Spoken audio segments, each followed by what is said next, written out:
Bonjour à tous, je suis Florence, énergéticienne et praticienne en hypnose transpersonnelle, qu'on appelle aussi hypnose spirituelle ou régressive, et je vous souhaite la bienvenue sur mon podcast Flow de l'âme.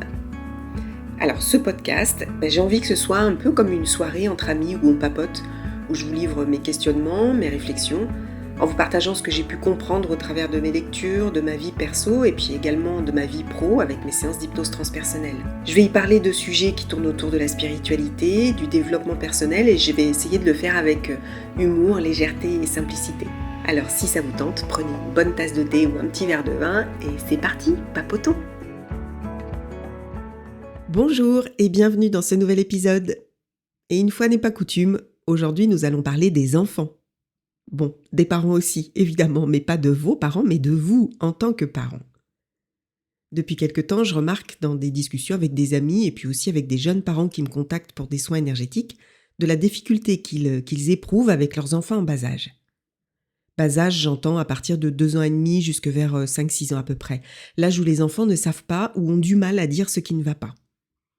J'ai même lu sur un groupe de lecture que je suis sur Facebook, une maman désespérée qui cherchait un livre pour l'aider. Et là, je reprends ces mots, elle écrit « Depuis quelques jours, mon fils de bientôt 3 ans est insupportable, il veut tout décider, il teste au max, il fait caprice sur caprice, des crises de nerfs, il hurle, se roule par terre, et je ne sais plus quoi faire pour le calmer, il me pousse à bout. » C'est un peu ce qui ressort de ces discussions. Et le constat quasi systématique, c'est que les parents se sentent désemparés, débordés par le comportement de leurs enfants. Alors déjà, c'est pas lui qui pousse à bout, c'est nous qui ne savons pas gérer la situation. Et comme on ne sait pas, on dit que c'est lui. Et puis on dit qu'il fait des caprices. Alors déjà, première chose, est-ce qu'un enfant fait vraiment des caprices ? Et déjà, c'est quoi un caprice ? Le caprice, il est souvent mal interprété parce que si on s'en tient à la définition du Larousse, le caprice est une volonté soudaine, irréfléchie et changeante de quelqu'un. Donc, en soi, rien de bien méchant. Sauf que souvent, après cette volonté soudaine, s'il y a une opposition, eh bien, il s'ensuit de la colère. Je m'explique. Mon fils joue et d'un coup, il veut regarder la télé. C'est un caprice, ok, mais il n'y a rien de négatif à ça. Je lui refuse. Il se met en colère, il crie, il hurle, il se roule par terre. Et ça, pour la plupart des gens, c'est un caprice. Vous voyez le côté péjoratif qu'on donne à ce mot ? En fait, on associe l'émotion de l'enfant au caprice, or ça ne l'est pas, c'est son émotion. L'émotion, souvent excessive, certes, et qui peut nous dépasser, et qui est en réaction à ce qu'il vit dans l'instant, même si c'est un événement qui peut nous paraître anodin, même insignifiant. Mais pour lui, à cet instant, l'événement en question va provoquer chez lui une émotion intense qui va le submerger et qu'il est incapable de contrôler. Ça, c'est vraiment important d'en prendre conscience. C'est que l'enfant ne sait pas, ne peut pas contrôler ses émotions. Maintenant, imaginez-vous dans une situation qui vous met en colère. Vous parlez à votre mari, il ne vous écoute pas, ce qu'on fait parfois avec nos enfants d'ailleurs. Bref, vous finissez par vous énerver. Et là, imaginez qu'il vous dise « Oh, arrête tes caprices !» Ça vous fait quoi ? Ça vous met encore plus en colère, non ?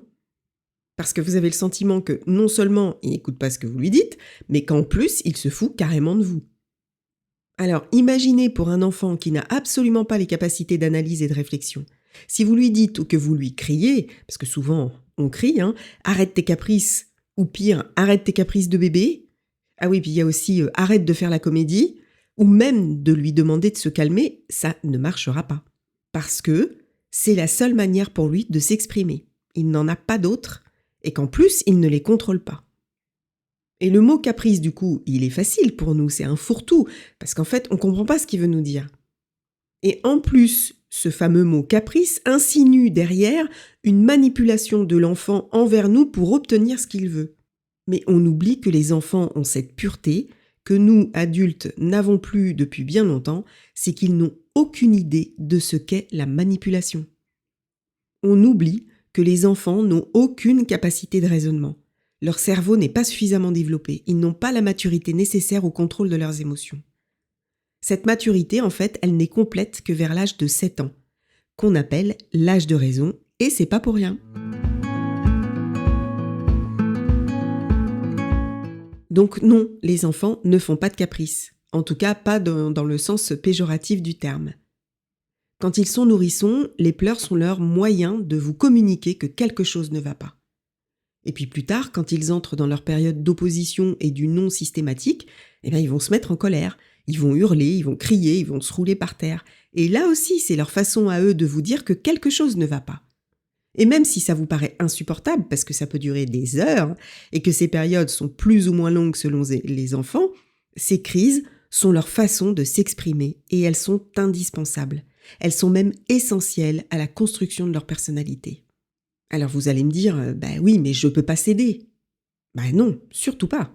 Si vous avez décidé que c'est pas l'heure de regarder un dessin animé, ne cédez pas. Il est essentiel même de ne pas céder parce que si vous cédez, vous le déstabilisez et il va pas comprendre. Il va être content, évidemment, sur le coup, mais inconsciemment, il a besoin de votre solidité. C'est ce qui le structure, c'est ce qui le sécurise, vous êtes son repère, donc ne flanchez pas. Mettez des règles en place et tenez-les. Et pas de chantage, s'il vous plaît. Au moment où j'enregistre cet épisode, on est avant Noël et ce matin, j'entendais une maman qui s'énervait et qui disait à son petit « Continue comme ça, tiens, à pas être sage. Je vais le dire au Père Noël et tu vas voir, il passera pas. » Non mais ça, stop. Ou si t'es pas sage, si tu travailles pas bien à l'école, si tu manges pas ta soupe, t'auras pas de dessert.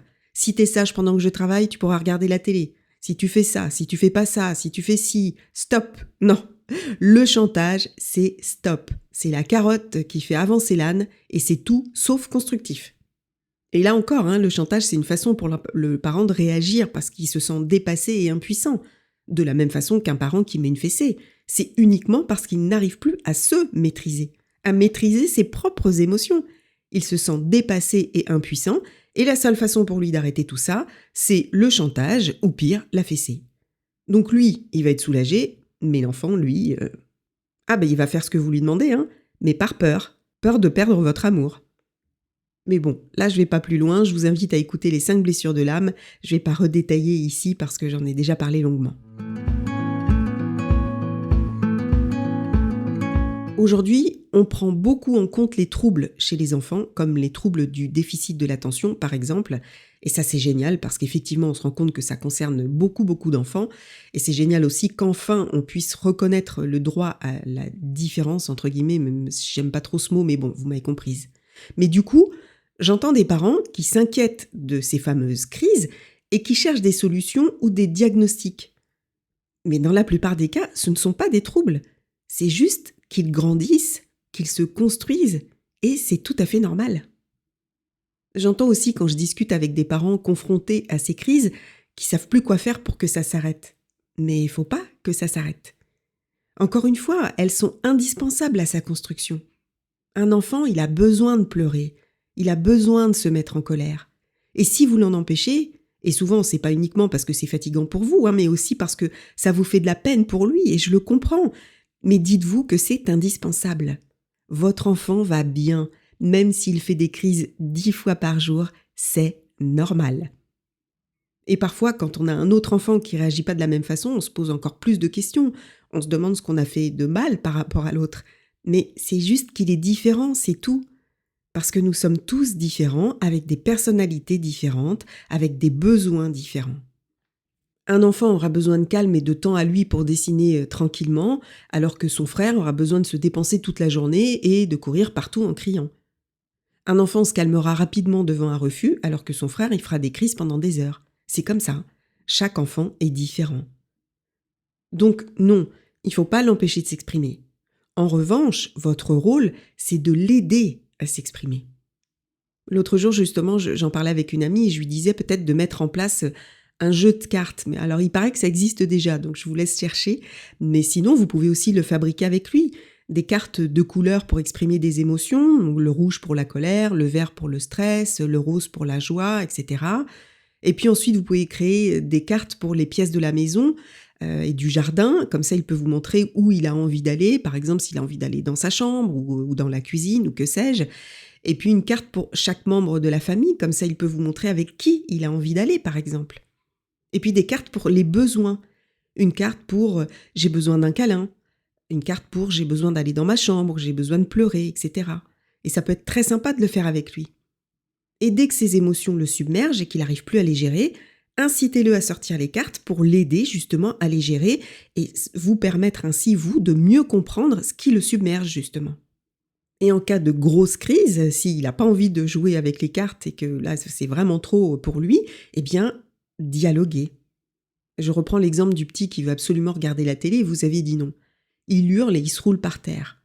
Bon, déjà, posez-vous à sa hauteur, ça c'est important parce que souvent on leur parle de haut, mettez-vous à sa hauteur et demandez-lui calmement, car ça aussi c'est très important, d'être calme, demandez-lui la raison de sa colère. S'il ne peut pas parler, dites-lui.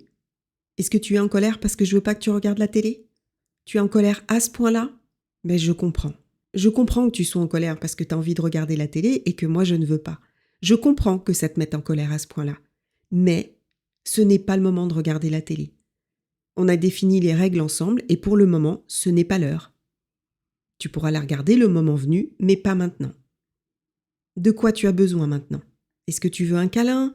Est-ce que tu veux qu'on aille dans ta chambre ? Est-ce que tu veux dessiner ? Là, à la limite, vous pouvez sortir le jeu de cartes. Et puis parfois, il aura juste besoin de pleurer et c'est OK. Et puis essayez de lui faire un câlin et peut-être qu'il n'en voudra pas, peut-être qu'il vous rejettera, mais c'est pas grave. De toute façon, il finira par se calmer. Souvent même, il s'endorme. Alors je sais que c'est épuisant. Je sais, mais croyez-moi, ça finit par passer. Et plus vous serez dans l'échange, dans la communication des petits, plus l'adolescence sera facile. Parce que vous leur laissez l'opportunité de pouvoir s'exprimer comme ils ont envie de s'exprimer. Vous les rassurez, vous êtes à leur côté. Vous leur montrez, surtout, que quoi qu'ils fassent, vous les aimez. Et là, vous les sécurisez. Et s'il pleure avec vous alors que chez Nounou tout s'est bien passé, qu'il n'a pas du tout pleuré, c'est juste qu'il vous fait suffisamment confiance pour pouvoir s'exprimer et évacuer son trop-plein émotionnel. Vous êtes sa figure d'attachement, son repère, avec vous, il est en sécurité, donc c'est normal. Tout ça est un processus normal. Une fois, quand j'étais dépassée justement par les crises d'une de mes filles, une amie très chère m'a dit « Choisis tes combats ». Je crois que c'est l'une des phrases les plus sensées qu'on m'ait jamais dites. Choisissez vos combats si vous ne voulez pas vous épuiser. Qu'est-ce qui est vraiment important ? Quelles sont les règles auxquelles vous ne voulez absolument pas déroger ? Et pour le reste, lâchez du lest en fait. Il finit pas son assiette ? C'est qu'il a plus faim. Est-ce que vous vous forcez, vous, quand vous n'avez plus faim ? Il n'arrive pas à dormir ? Laissez-le lire un peu plus longtemps. Ça vous arrive jamais de ne pas réussir à vous endormir ? Il a peur ? Mais qui n'a pas peur ? Il n'a pas envie d'aller marcher ? Est-ce que vous vous forcez à faire des choses que vous n'avez pas envie de faire ? Alors oui, parfois, parce qu'on est obligé, certes, mais foutez-lui un peu la paix. Parce que oui, il faut mettre des limites et instaurer des règles, mais laissez-lui de la liberté. N'imposez pas en permanence votre volonté d'adulte, laissez-le vivre sa vie d'enfant. Lâchez ce qui n'est pas important, c'est un enfant. Et souvenez-vous de vous justement quand vous étiez enfant. Quand ça vous arrivait de vous mettre en colère ou de pleurer parce que vous vouliez absolument quelque chose et qu'on vous le refusait. Souvenez-vous dans quel état vous étiez. Souvenez-vous quand on vous forçait à manger, quand on vous forçait à faire la sieste, mais l'horreur. Reconnectez-vous à ces souvenirs et mettez-vous à sa place. Comprenez-le. Et puis il y a une chose qui est, à mon sens, est primordiale. Essayez dans la mesure du possible, et je sais que parfois c'est dur, mais essayez de ne pas crier. Ça ne fait qu'empirer les choses. Vous êtes son miroir, donc plus vous criez, plus il va crier. Dans votre vie d'adulte au quotidien, quand vous n'êtes pas d'accord avec quelqu'un, vous ne criez pas. Bon, parfois ça arrive, mais c'est rare quand même, vous vous contenez. Et vous voyez bien d'ailleurs que si vous êtes agressif envers quelqu'un, forcément, il va vous répondre de façon agressive. Si vous êtes calme, il restera calme. Avec votre enfant, c'est pareil. Et puis rappelez-vous aussi qu'un enfant n'a absolument pas la notion du temps. Il a cette chance magnifique qu'on a oubliée quand on devient adulte malheureusement, c'est de vivre dans l'instant présent. Si vous lui dites « tu pourras regarder les dessins animés dans 1 heure », lui dans 1 heure, il ne sait pas du tout ce que c'est, il ne sait pas ce que ça représente. Lui, ce qu'il veut, c'est maintenant. Son désir, il est là, dans l'instant. Et il est incapable de se projeter dans le futur. Alors autant vous dire aussi que les dépêche-toi qu'on répète 5672 fois par jour, pour lui, ça n'a aucun impact. Il ne comprend pas. Il comprend pas pourquoi faut se dépêcher de manger le matin, pourquoi faut se dépêcher de s'habiller, parce que maman va être en retard à son travail, mais il a aucune idée de ce que ça veut dire. Lui, il est là, il est dans l'instant présent, et là, dans l'instant présent, il joue avec les céréales dans son bol et ça l'amuse beaucoup. Donc, c'est tout, rien d'autre. Donc, c'est important d'en prendre conscience.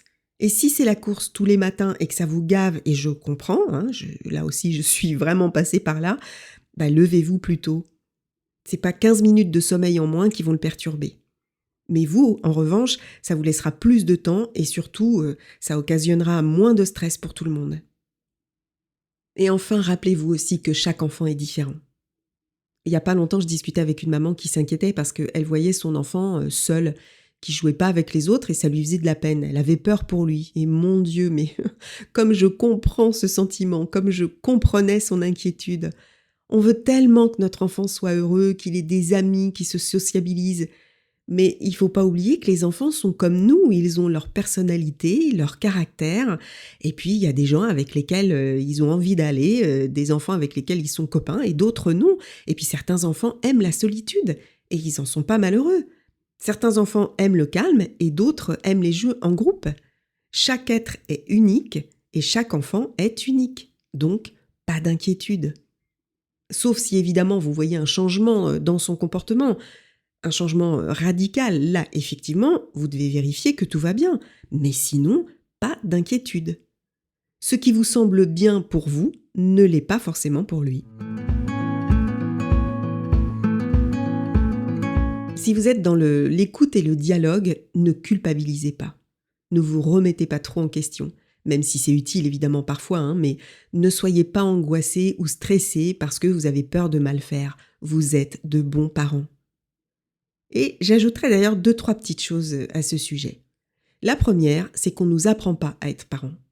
Donc nos enfants apprennent, grandissent, trébuchent et avec eux, on apprend, on grandit, on trébuche. La deuxième, c'est que nous ne serons jamais des parents parfaits. La perfection n'existe pas. Et la troisième, c'est qu'on ne naît pas parent, on le devient. Et on le devient au moment de la naissance de notre enfant. Alors que souvent, on est encore, alors je vais pas dire un enfant, mais en tout cas, pas forcément un adulte. Et avant ça, on est insouciant, fêtard, on s'occupe que de soi, de son conjoint, de ses parents, mais sans la notion de responsabilité. On est responsable que de soi. Et en une seconde, on devient responsable d'un petit être, et ça, c'est un énorme chamboulement. Je le raconte souvent, mais je me souviens du moment où ça m'est arrivé. Avant, évidemment, comme tout le monde, j'étais insouciante, fêtarde, je riais pour tout, pour rien, rien n'avait d'importance, je vivais comme dans une bulle de bonheur. Et quand ils ont posé ma fille sur mon ventre, j'ai senti, littéralement, un poids énorme sur mes épaules. Ça m'a écrasée, vraiment, j'ai pas d'autre mot. Ça a été un tsunami d'émotions. J'ai ressenti une angoisse, une peur, j'étais vraiment terrifiée et en même temps heureuse évidemment, surtout qu'on l'avait attendu longtemps, donc je nageais en fait entre un bonheur indescriptible et une angoisse terrible. J'ai senti le poids de la responsabilité. Je n'étais plus responsable que de moi, mais j'étais responsable de ma fille. Est-ce que j'allais être capable ? Est-ce que j'allais bien faire ? Est-ce que j'allais être à la hauteur ? À ce moment-là, je me suis sentie terriblement seule. Entourée pourtant par mon mari, ma famille, mais seule quand même. Je ne savais pas à qui parler et à qui me confier.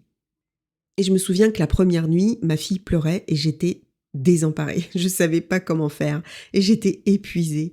J'ai appelé une infirmière et je me suis effondrée. Et elle a été géniale parce que j'ai pas eu vraiment besoin de parler, elle était habituée je pense.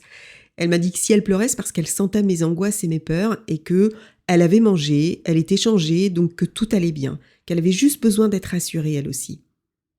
Alors elle m'a conseillé de lui laisser pour la nuit pour qu'on puisse se reposer toutes les deux et que je prenne le temps de digérer mon nouveau rôle et que tout ça, c'était normal. Elle l'a mise en pouponnière avec d'autres bébés et puis elle est revenue me voir un peu après pour me dire qu'elle dormait à point fermé. Et je me souviens de cette première nuit, de mon cerveau en ébullition et de ma panique. Et ça a duré un bon moment. Et un jour, on est allé voir mon ostéopathe qui me connaissait bien Et on y allait pour ma fille parce que j'avais eu les forceps et donc elle avait besoin de soins. Et à la fin de la séance, elle m'a demandé comment j'allais. Et avec les larmes aux yeux, je lui dis « Oui, ça va ». Bon, fallait pas lui faire, hein. Elle savait que ça n'allait pas, elle me connaissait bien. Et elle m'a dit « Florence, regardez-vous dans la glace. Regardez comment vous portez votre fille. Vous l'emprisonnez. » Alors, c'est pas facile à décrire à l'oral, mais effectivement, j'étais complètement repliée sur elle. Je l'enroulais, littéralement. Je la portais même d'une façon presque étouffante, comme si je voulais la remettre dans mon ventre. Et là, j'ai réalisé qu'il fallait vraiment que je travaille sur mes angoisses, et que c'était pas bon en fait, ni pour elle, ni pour moi, qu'il fallait que j'amène un peu de sérénité et de paix. Et j'y suis arrivée. Bon, pas à 100%, hein. Ça, je pense que c'est mort. Jusqu'à la fin de mes jours, je m'inquiéterai toujours pour mes filles, mais comme tout parent en fait, hein, pas démesurément. Alors aujourd'hui, très humblement, j'aimerais être cette infirmière et cette ostéopathe qui m'ont rassurée et essayer de vous rassurer à mon tour. Parce que oui, c'est dur d'être parent. C'est super dur même. Parfois on craque, on pleure, on pète les plombs, on est en colère, on a envie de les jeter par la fenêtre. Si, je vous assure, on est triste, on est inquiet, on est angoissé, on culpabilise, on stresse, on veut bien faire, tellement bien faire. Et on sait plus quoi faire, on se sent démuni, dépassé, bref, le lot de tout parent, quoi. Mais si on est dans la bienveillance et le respect, dans l'écoute, le partage, l'accompagnement, dans l'amour inconditionnel, alors, quoi qu'il se passe, on aura été les meilleurs parents du monde. Et voilà, c'est la fin de cet épisode. J'espère qu'il vous aura rassuré, j'espère qu'il vous aura plu. Comme d'habitude, n'hésitez pas à le partager. Et puis, je vous dis à très bientôt pour un nouvel épisode. Et en attendant, comme d'habitude, prenez bien soin de vous.